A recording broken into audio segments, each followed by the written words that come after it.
কথায় আছে, পাপ কখনো বাপকে ছাড়ে না, তা ভগবান হোক বা সাধারণ মানুষ। এমনটাই ঘটেছে সৃষ্টিকর্তা রক্ষাকর্তা ভগবান শিবের সাথে। কথাটি শুনতে অবাক লাগলেও সত্যি যে দেবাদিদেব মহাদেবও পাপ করেছিলেন। ব্রহ্ম হত্যার পাপে পাপিষ্ঠ হয়েছিলেন পার্বতীপতি। কিন্তু কেন তিনি ব্রহ্মা হত্যা করেছিলেন? কি এমন ঘটেছিল ভগবান শিবের সাথে? পাপ থেকে মুক্তিই বা পেয়েছিলেন কিভাবে তিনি? জানলে অবাক হবেন। হিন্দু ধর্মের সর্বোচ্চ দেবতা তিনিই হলেন মহাবিশ্বের সৃষ্টিকর্তা। তিনি যেমন শান্ত তেমনই রুদ্ররূপী। তিনি জগৎকে যেমন সৃষ্টি করতে পারেন, তেমনই রুষ্ট হলে জগৎকে ধ্বংস করে দিতে পারেন। উনি হলেন সর্বশক্তিমান দেবাদিদেব, যিনি ব্রহ্মদের হত্যার কারণে পাপিষ্ঠ হয়েছিলেন। পাপ তাকেও ছাড়েনি, এর জন্য তাকে কঠোর প্রায়শ্চিত্ত করতে হয়েছে।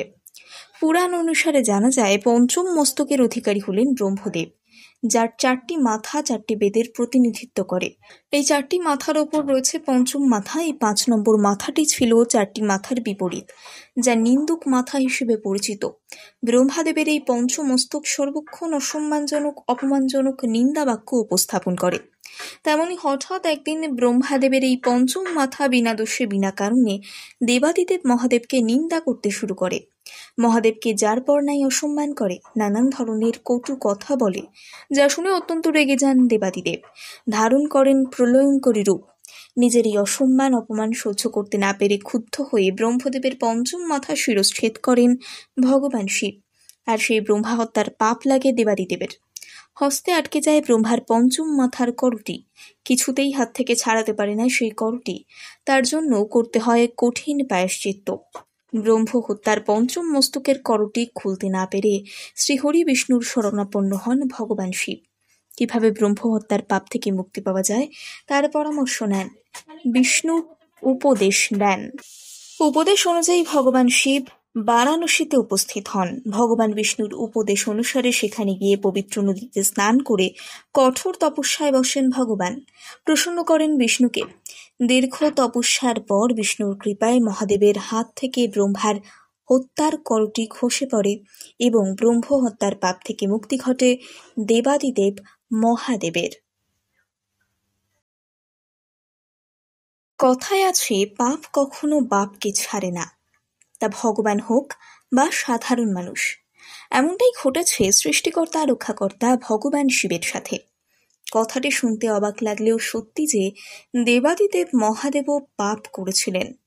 ব্রহ্ম হত্যার পাপে পাপিষ্ঠ হয়েছিলেন পার্বতীপতি। কিন্তু কেন তিনি ব্রহ্মা হত্যা করেছিলেন? কি এমন ঘটেছিল ভগবান শিবের সাথে? পাপ থেকে মুক্তিই বা পেয়েছিলেন কিভাবে তিনি? জানলে অবাক হবেন। হিন্দু ধর্মের সর্বোচ্চ দেবতা তিনিই হলেন মহাবিশ্বের সৃষ্টিকর্তা। তিনি যেমন শান্ত তেমনই রুদ্ররূপী। তিনি জগৎকে যেমন সৃষ্টি করতে পারেন, তেমনই রুষ্ট হলে জগৎকে ধ্বংস করে দিতে পারেন। উনি হলেন সর্বশক্তিমান দেবাদিদেব, যিনি ব্রহ্মদের হত্যার কারণে পাপিষ্ঠ হয়েছিলেন। পাপ তাকেও ছাড়েনি, এর জন্য তাকে কঠোর প্রায়শ্চিত্ত করতে হয়েছে। পুরাণ অনুসারে জানা যায়, পঞ্চম মস্তকের অধিকারী হলেন ব্রহ্মদেব, যার 4টি মাথা 4টি বেদের প্রতিনিধিত্ব করে। এই 4টি মাথার ওপর রয়েছে পঞ্চম মাথা। এই 5 নম্বর মাথাটি ছিল 4টি মাথার বিপরীত, যা নিন্দুক মাথা হিসেবে পরিচিত। ব্রহ্মাদেবের এই পঞ্চমস্তক সর্বক্ষণ অসম্মানজনক, অপমানজনক নিন্দা বাক্য উপস্থাপন করে।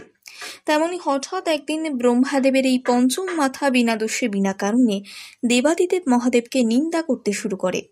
মহাদেবকে যার পর নাই অসম্মান করে, নানান ধরনের কটু কথা বলে, যা শুনে অত্যন্ত রেগে যান দেবাদিদেব। ধারণ করেন প্রলয়ঙ্করী রূপ। নিজের এই অসম্মান অপমান সহ্য করতে না পেরে ক্ষুব্ধ হয়ে ব্রহ্মদেবের পঞ্চম মাথা শিরচ্ছেদ করেন ভগবান শিব। আর সেই ব্রহ্মা হত্যার পাপ লাগে দেবাদিদেবের। হস্তে আটকে যায় ব্রহ্মার পঞ্চম মাথার করটি। কিছুতেই হাত থেকে ছাড়াতে পারে না সেই করটি। তার জন্য করতে হয় কঠিন প্রায়শ্চিত্ত। ব্রহ্ম হত্যার পঞ্চম মস্তকের করটি খুলতে না পেরে শ্রীহরি বিষ্ণুর শরণাপন্ন হন ভগবান শিব। কিভাবে ব্রহ্ম হত্যার পাপ থেকে মুক্তি পাওয়া যায় তার পরামর্শ নেন, বিষ্ণু উপদেশ দেন। উপদেশ অনুযায়ী ভগবান শিব বারাণসীতে উপস্থিত হন। ভগবান বিষ্ণুর উপদেশ অনুসারে সেখানে গিয়ে পবিত্র নদীতে স্নান করে কঠোর তপস্যায় বসেন ভগবান। প্রসন্ন করেন বিষ্ণুকে। দীর্ঘ তপস্যার পর বিষ্ণুর কৃপায় মহাদেবের হাত থেকে ব্রহ্মার হত্যার করটি খসে পড়ে এবং ব্রহ্ম হত্যার পাপ থেকে মুক্তি ঘটে দেবাদিদেব মহাদেবের।